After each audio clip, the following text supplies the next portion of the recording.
Hello students. तो start करते हैं अपने लेक्चर को। This is lecture number 2। इससे पुराने वाले लेक्चर में हम लोगों ने तीन चीज़ें देखी थी। पहला था डेफिनेशन, दूसरा था नोटेशन और तीसरा था रिप्रेजेंटेशन टाइप्स। रिप्रेजेंटेशन टाइप्स में अपन लोगों ने दो चीज़ों की बात की थी, पहली रोस्टर फॉर्म और दूसरी थी सेट बिल्डर फॉर्म। ठीक है, इसके बाद कुछ नोटेशंस और हैं नंबर्स की। जैसे नेचुरल नंबर होंगे तो मुझे उनको किससे डिनोट करना है, तो उनको मैं एन से डिनोट कर दूंगा, सिंपल एन से डिनोट कर दूंगा। अगर मेरे पास एन, बेसिकली एन से डिनोट करके मैं उसको सेट बोलूँगा कि N is a set of natural numbers, और उसको अपन कैसे लिख देंगे, 1 2 3, इस तरह से मतलब अपन उसको लिख सकते हैं। ऐसे ही अगर मैं इंटीजर्स के लिए बोलूँ तो इंटीजर्स के लिए I is the notation that will be using. अगर मैं बोलूँ कि set of integers with all the numbers excluding zero, तो मैं उसको आई जीरो से डिनोट कर सकता हूँ। ऐसे ही मुझे अगर इवन नंबर्स का सेट डिनोट करना होगा, आई विल यूज कैपिटल ई।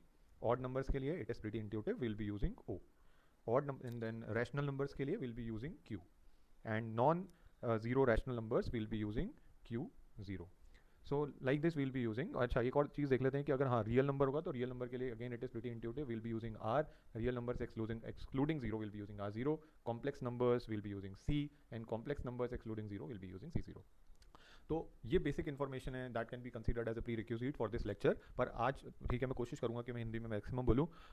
ठीक है, अभी हम लोग स्टार्ट कर रहे हैं टाइप ऑफ सेट्स। आज का एजेंडा सिर्फ एक ही एजेंडा है कि जितने भी सेट्स के टाइप्स होते हैं वो सारे हम सीख लें। ठीक है, इसमें से कुछ पार्ट ये वाला जो है ऊपर का शायद हो सकता है कि रिकॉर्डिंग में कट जाए, पर नो वरीज, इसका जहाँ रिक्वायरमेंट होगा वहाँ समझ लेंगे वापस से। ठीक है, तो आज का एक ही एजेंडा है, that is will be studying different types of sets available.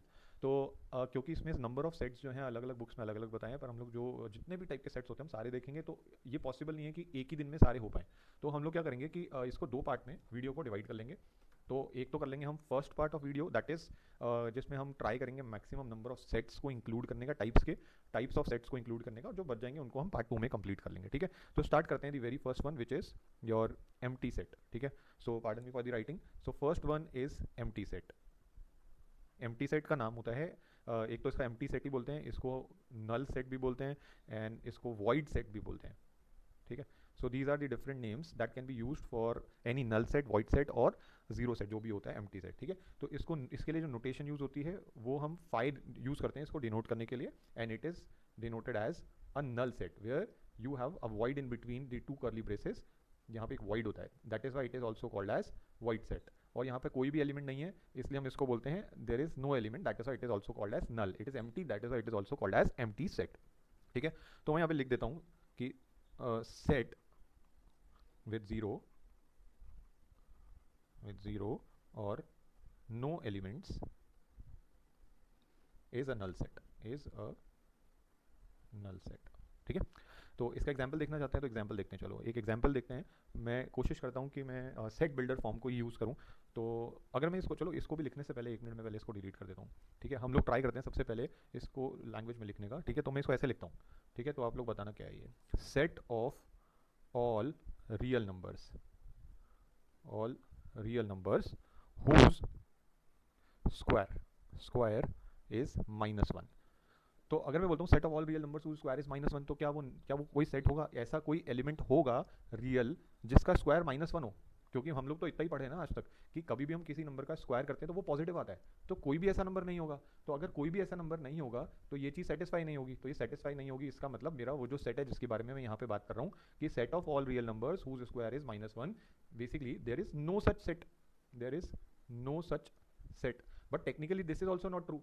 कोई तो सेट होना चाहिए, तो वो कौन सा सेट होना चाहिए? तो वो जो सेट होगा वो होगा एन एम्प्टी सेट और a null set. This is a null set. ठीक है, इसको मैं अगर सेट बिल्डर फॉर्म में लिखना चाहूँ तो मैं इसको ऐसे लिखता हूँ, देखो, x such that x belongs to real number, and the definition is x square plus 1 is equal to 0. So x square cannot be equal to -1, so that is why here your x, which is the part of this set, is nothing but empty or a null set। ठीक है, अब एक और example देख लेते हैं। अगर मैं बोलता हूँ x such that x square is 25, and we are saying that the property which it is going to satisfy is x is an even number। Even number बोल दिया मतलब 02468 एंड में आना चाहिए। ठीक है, और 02468 अगर एंड में आ रहा है तो क्या वो मुझे 25 आंसर देगा? कभी भी नहीं देगा। तो इसका मतलब इस सेट में भी कौन से एलिमेंट्स होंगे? कोई एलिमेंट नहीं होंगे, तो ये भी क्या हो जाएगा, एक नल सेट या एम्प्टी सेट हो जाएगा। ठीक है, तो मुझे लगता है कि ये आप लोगों को समझ में आया होगा, और अगर नहीं समझ में आया तो कमेंट करना, अपन इसको वापस से देखेंगे। अभी अपन स्टार्ट करते हैं अपना सेकंड सेट। सेकंड सेट भी बहुत इंपॉर्टेंट सेट है, और ये जो सेट है इसका नाम है सिंगलटन सेट और यूनिट सेट. तो again this type of set is also pretty intuitive. Singleton का मतलब ये हो गया कि सिंगल, या फिर यूनिट मतलब एक. ठीक है, तो मैं यहाँ पे इसका नाम लिख देता हूँ सिंगलटन और unit set. So any set with one and only one element is called as singleton set. Set with one and only one element is your singleton और unit set.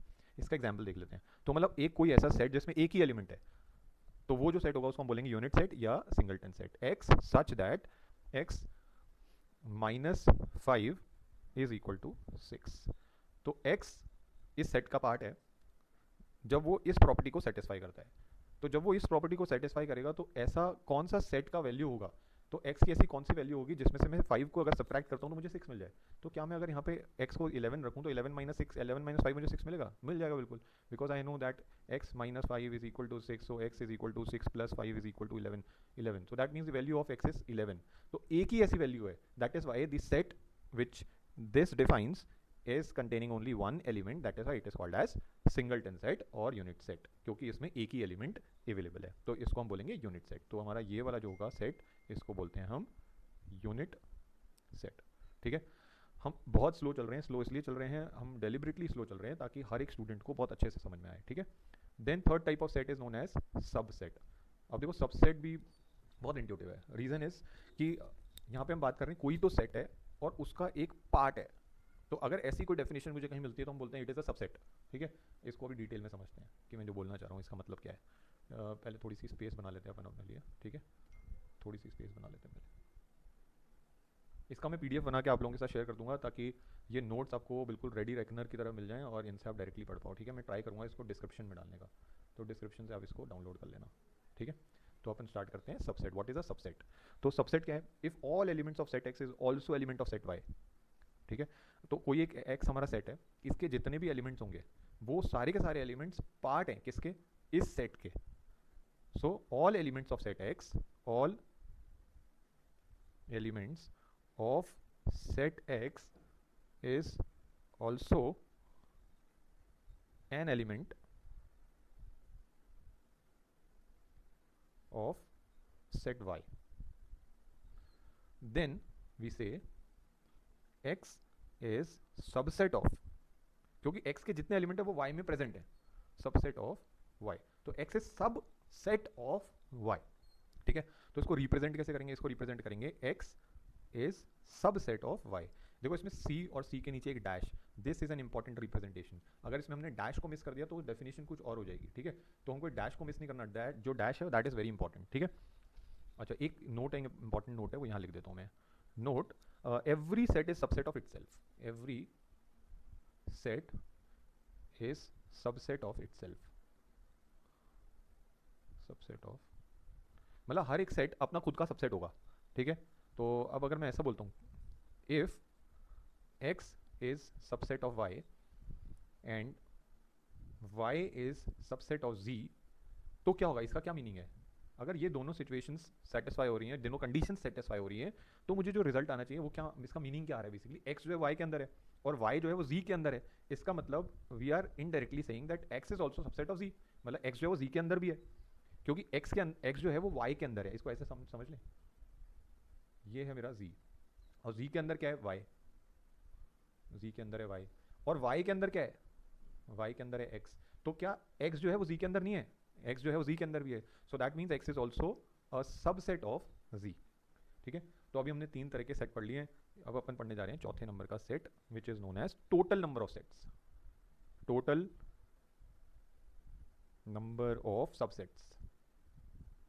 ठीक है, तो देखो अब मुझे ये चाहिए कि कोई भी अगर एक सेट, अगर कोई मेरे पास सेट है x और उसमें टोटल नंबर ऑफ एलिमेंट्स है n, तो टोटल नंबर ऑफ सबसेट्स जो होंगे वो कितने हो जाएंगे? ठीक है, मैं लिख देता हूँ. If there is a subset, if there is a set x has n elements,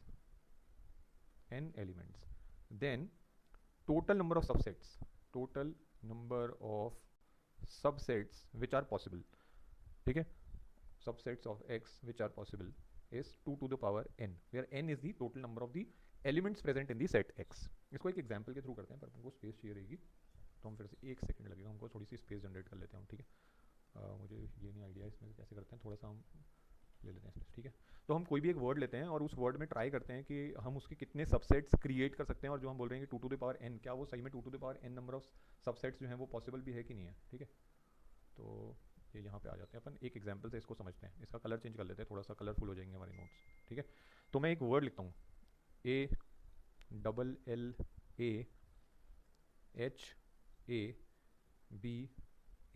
ALLAHABAD. So there is a word called Allahabad, and first of all what we'll do, we'll write this word in set form. इसको अपन set की form में लिखते हैं। अब set की form में लिखने का मतलब क्या हो गया, वी हैव 2 ऑप्शंस अवेलेबल। पहला ऑप्शन ये है कि मैं इसको रोस्टर फॉर्म में लिख सकता हूँ, दूसरा ऑप्शन हो गया मैं इसको सेट बिल्डर फॉर्म में लिख सकता हूँ। तो अभी मैं अपने काम को आसान करता हूँ, और मेरा क्वेश्चन ये है कि इसको पहला टास्क है इसको सेट की फॉर्म में लिखना है। उसके बाद में दूसरा टास्क है इसका कि नंबर ऑफ सबसेट्स इसमें कितने हैं ये हमको फाइंड आउट करना है, ठीक है। तो अभी मैं इसको लिखता हूँ कि इसमें कौन कौन से सेपरेट मतलब डिस्टिंक्ट एलिमेंट्स हैं इसमें, और डिस्टिंक्ट लेटर्स है, पहले मैं वो आइडेंटिफाई कर लेता हूँ। तो देखो इसमें ए एक सेपरेट एलिमेंट है जो मतलब रिपीट हो रहा है, ठीक है। एल आ रहा है, एच आ रहा है, बी आ रहा है एंड डी आ रहा है, ठीक है। A L H B D. So these are the 5 different elements. So what I can do is I can place all those 5 elements inside 2 curly braces and this will become my set. And what kind of set is this? इसको मैंने बोल दिया ये मेरा x set है। तो ये कौन सा सेट हुआ, कौन से फॉर्म में मैंने इसको लिखा है। अभी देखो यहाँ पे मैंने इसकी कोई किस प्रॉपर्टी को ये सेटिस्फाई कर रहा है वो मेंशन नहीं किया है। अगर मैंने ये कौन सी प्रॉपर्टी को सेटिस्फाई कर रहा है वो मेंशन नहीं किया है तो ये बन जाता है हमारा रोस्टर फॉर्म, ठीक है। तो ये हमारा रोस्टर फॉर्म में लिखा हुआ है।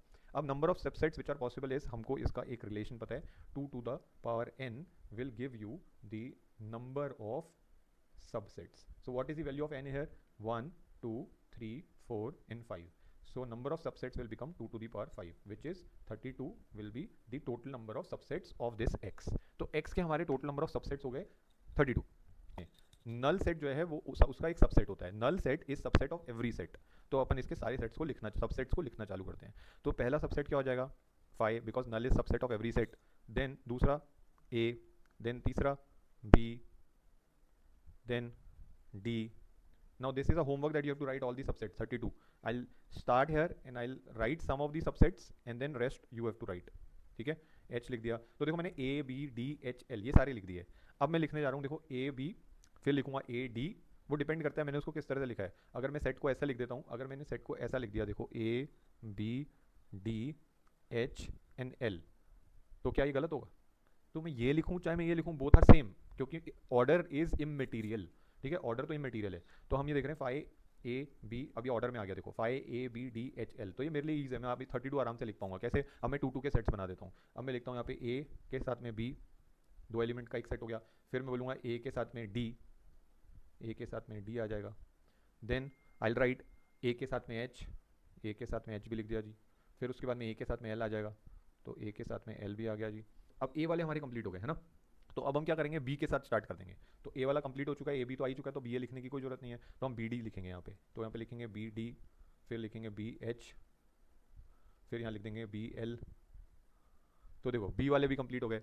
अब b वाले कंप्लीट हो गए तो अब अपन किससे स्टार्ट करेंगे, डी एच और डी एल लिख देंगे, ठीक है। तो मैं यहाँ पे डॉट डॉट डॉट लगा रहा हूँ। Now this will be your homework. तो अब मैं क्या लिखूंगा, बी एच, क्योंकि हमने बी एच बी एल लिख दिया है। अब मैं लिखूंगा डी एच डी एल, फिर लिखूंगा एच एल। उसके बाद हम 3 वाले स्टार्ट कर देंगे, ए बी डी, फिर लिखेंगे A D H A H L, similarly B D H B D L, फिर उसके बाद हम 4 वाले लिखेंगे, फिर हम 5 वाला लिख देंगे, ठीक है। तो ऐसे करते करते हमारे टोटल नंबर ऑफ जो एलिमेंट्स आ जाएंगे वो आ जाएंगे 32। मैं यहाँ पे सारे इसलिए नहीं लिख रहा हूँ क्योंकि वीडियो में टाइम वेस्ट होगा, कोई मतलब नहीं है, ठीक है।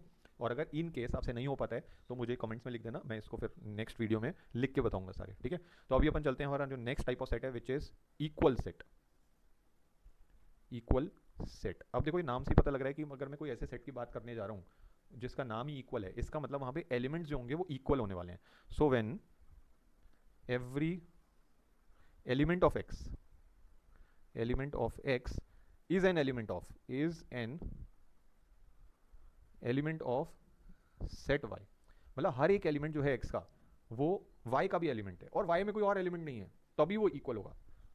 देन एंड, और इसे मैं लिख दिया ना, when every element of set x is an element of set y and every element of set y and every element of set y is an element of set x, मतलब x के जो elements हैं वो y में है और y के जो एलिमेंट्स हैं वो x में है, मतलब y में कोई एक्स्ट्रा एलिमेंट नहीं है, ठीक है, दोनों के बराबर है, तो हम उनको बोलेंगे कि बेसिकली इसका मतलब क्या हो रहा है कि x is subset of y and y is also subset of x। जब ये दोनों कंडीशन ट्रू हो रही हैं तो ये कंडीशन हमको बता रही हैं कि x is nothing but equal to y, दोनों बराबर हैं, ठीक है। एग्जाम्पल देखते हैं, एग्जाम्पल से हो सकता है समझ में आ जाएगा आपको बहुत अच्छे से।